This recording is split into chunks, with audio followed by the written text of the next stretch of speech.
So today is November 25th, and it is now time to continue on with our rhododendron hybridization project. So the last time I talked to you, I was actually using the pollen and cross-pollinating some rhododendrons that I thought would be good for cross-pollinating. We want to get those seeds and start growing them. So now's the time to harvest.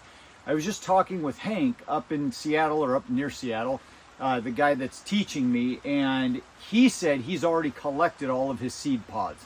I've been going out and looking at them closely.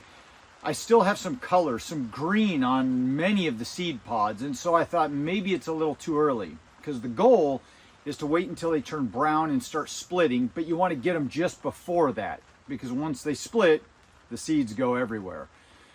So I did contact him the other day, and he said, get them. I've already gotten mine, just collect them now. And so we're going to head out there right now. I've got some envelopes to put them in, and we're going to get these guys going. So let's start here in the hoop house. We've got that Senator Jackson. If you remember, I cross-pollinated several different rhododendrons to Senator Jackson. Let's see what we've got. Okay, so this is my Senator Jackson. Love this plant. It's covered in buds, and it's a compact, low-growing plant. In the landscape, the leaves will get much bigger and longer, but the buds in the spring, when they swell massively and get those big, beautiful white blooms. I've shown you that before in little rhododendron tours, and I'll have another one this spring coming up, but right now we're going to be collecting these seeds. So here is what we ended up with after the whole summer. And you can see those little tags that I put on there. Once again, if you haven't seen that previous video, go click on the link down below. I'll put one in the description of the first video where we started. But we've got all of our little tags, and you can see the seeds have swole up here, and they're apparently ready to harvest. Now, this is a really neat thing, and Hank taught me this. When you look at these seed pods and you see one that is swollen up and one that isn't swollen, it's a good indication that what you cross-pollinated this with is exactly the cross that you'll get. It's what you want.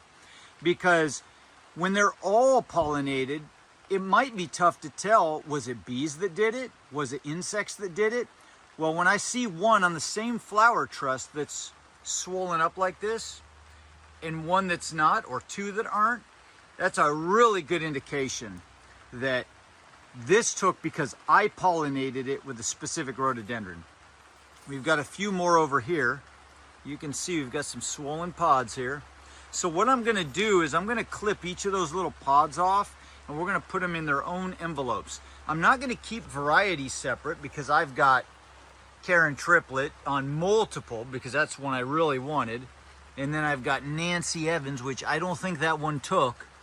We've got a Loderi King George that didn't take, but we've got an Edith Bosley that did take. So I'm going to keep them separated by their individual crosses. Now the first thing I want to do is label, and I want to keep really good records of this. So the female plant is always listed first, and don't let the name throw you off on this. So the female plant is the seed parent. So we've got Senator Jackson. And then you'll write an X, and it's crossed with Karen Triplet. The name, the sex of the name doesn't matter. That's just a name that was given to that rhododendron. What matters is that this was the seed parent, the plant that I'm actually collecting the seed on, and this was the pollen contributor. So I got pollen from Karen Triplet out on my landscape, and I crossed it with Senator Jackson. And that's how that's going to be written out. And then if we find a good rhododendron out of these, then we'll name it. We'll be able to name it. But that's a whole nother story, and we've got years to wait for that. All right, so I thoroughly looked over these seed pods here, and these were the two that I got to take. So we've got Senator Jackson crossed with Edith Bosley, which is a beautiful purple.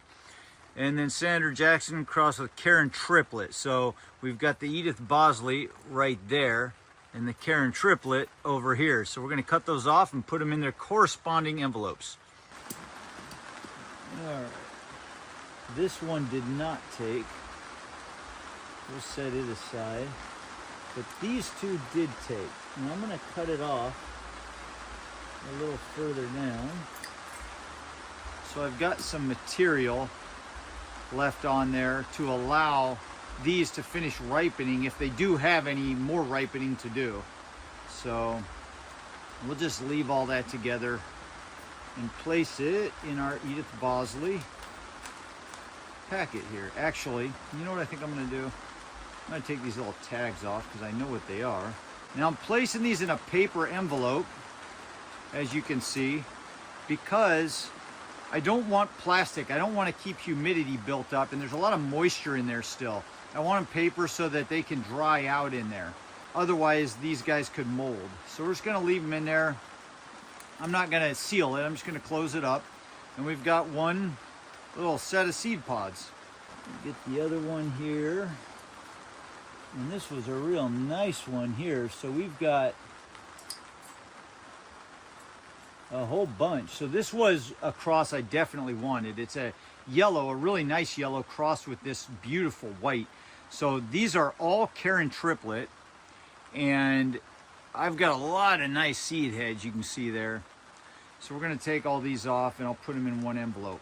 Another thing I've noticed is with these seed pods that actually took and have viable seed in them, they're really strong here at the base. They're not breaking off. As opposed to like this seed head here that didn't take, it's not viable.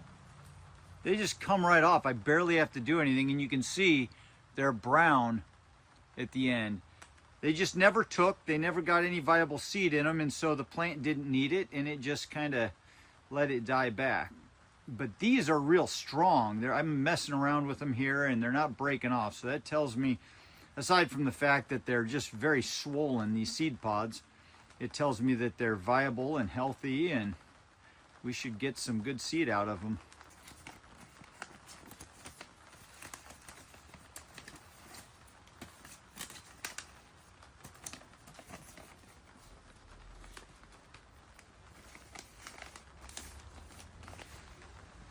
All right, so we got that taken care of. Let's head out now in the landscape and check out all the rest of them that we got pollinated.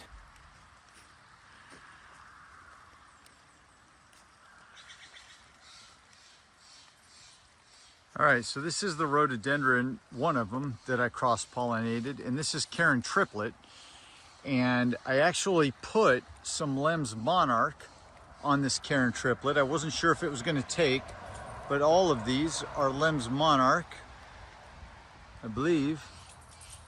Yep, they're all Lem's Monarch.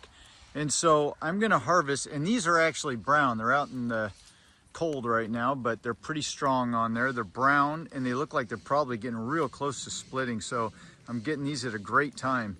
So I'm going to fill that little envelope, and we're going to collect these.